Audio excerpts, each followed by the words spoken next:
spend time with troops in the field. I patrol with Marines through fields and villages. I watch the soldier put his friend in a body bag, rest his hand on it, and say, "God bless you, brother." The soldiers and Marines are glad we're there to tell their stories. This is NPR.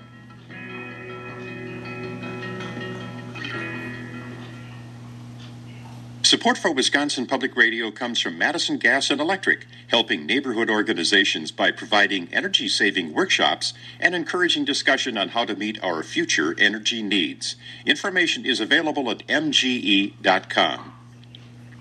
This is the Ideas Network. I'm Joy Cardine. The history of guns and gun control has taken some surprising twists and turns since the days of the Founding Fathers, and the debate rages on today. I'll be talking with the author of Gunfight, The Battle Over the Right to Bear Arms in America, coming up after 8 o'clock this morning. I hope you will stay with us for that discussion.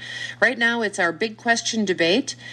Do you support or oppose capital punishment? The controversy over the death penalty has grown since last week's execution of a man in Georgia, despite some serious doubts by some about his guilt.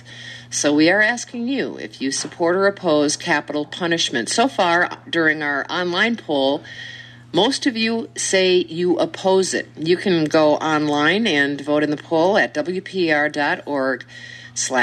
We have two guests with us, one who supports the death penalty, Dudley Sharp, one who opposes the death penalty, Mark Clements. And our first caller is Kelly in River Falls. Hello, Kelly. Good morning. I want to start by sourcing what I have to say, and this was written by a reporter for the Miami Herald, Leonard Pitts Jr., and what he says is that in 2000, Frank Lee Smith was posthumously exonerated.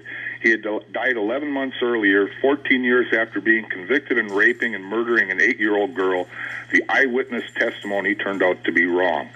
And he had one other case that it talked about, and that was in 2003. A man named John Thompson was exonerated and set free after 18 years of being sentenced for death for murder.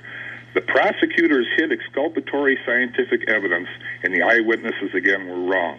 And he goes on to say that literally hundreds of men have been released from prison and exonerated after being sentenced to death. So I think we've got something to look into there. It's a system that's broken. Dudley Sharp? Do have to look into that, and fact-checking would be important. The case that he was talking about, Pitts failed to mention that he was not executed, that he died of cancer while on death row. In other words, had that same gentleman been in prison for 15 years or sentenced to a life sentence, he still would have died, an innocent person in prison. And I'm very familiar with the Pitts story. Pitts' allegation that hundreds of people have been exonerated from death row, I have absolutely no idea what he's saying. I hear that a lot from anti-death penalty people, of which Pitts is one, and normally they're confusing the Innocence Project DNA releases from prison, which numbers about 240 at this point, with DNA exclusions from death row, which are about 9 at this point. So Pitts is probably confused and is quoting all of the prisoners released from all prisons based on DNA and not death row.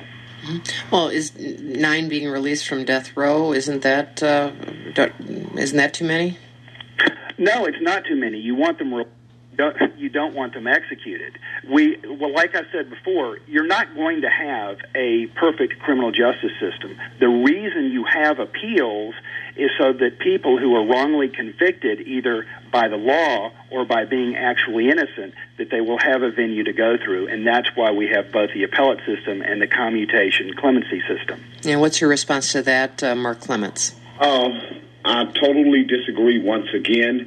We had 13 here in the state of Illinois released as a result of DNA testing. Since DNA came out, there have been 254 inmates in general that have been released.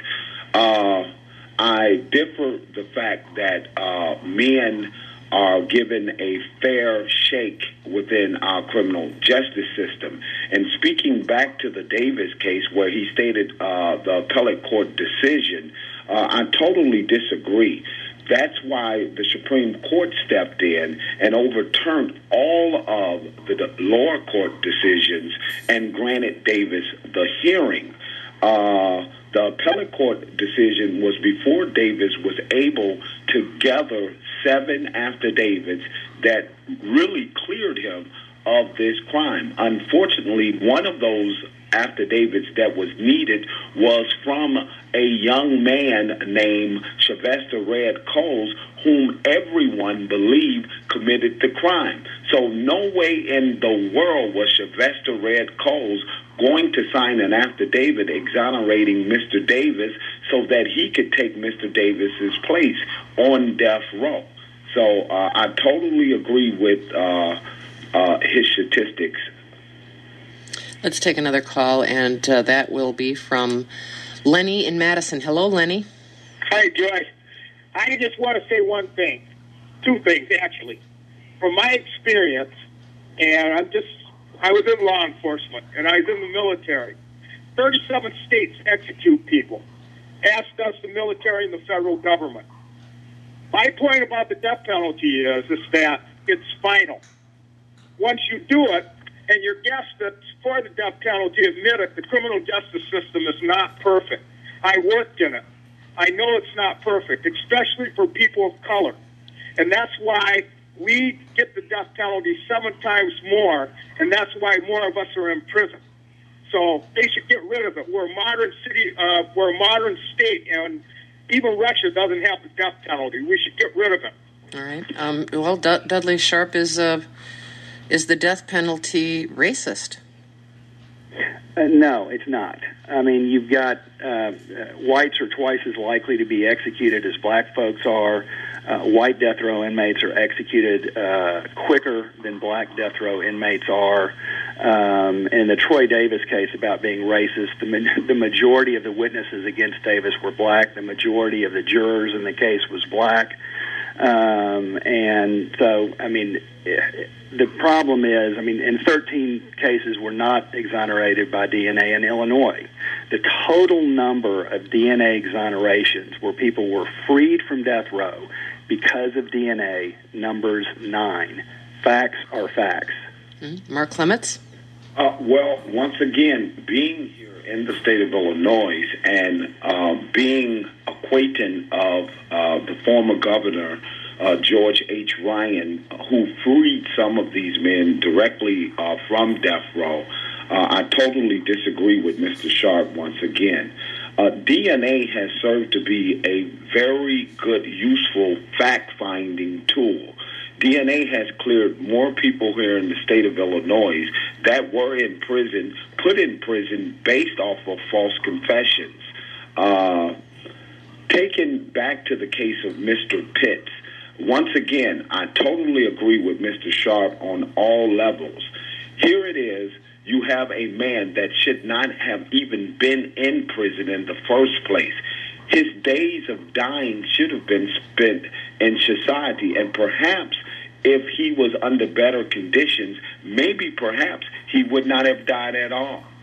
We will check news from National Public Radio and Wisconsin Public Radio, and then we will continue our big question debate. Do you support or oppose capital punishment? 1-800-642-1234 if you have a point that you would like our guests to discuss and debate, or send an email to talk@wpr.org, or post on the Joy Cardine Show Facebook page, or tweet us on Twitter @Joy Cardine Show. At the end of the debate, we'll give you an opportunity to sound off with your view on capital punishment. This is the Ideas Network. From NPR News in Washington.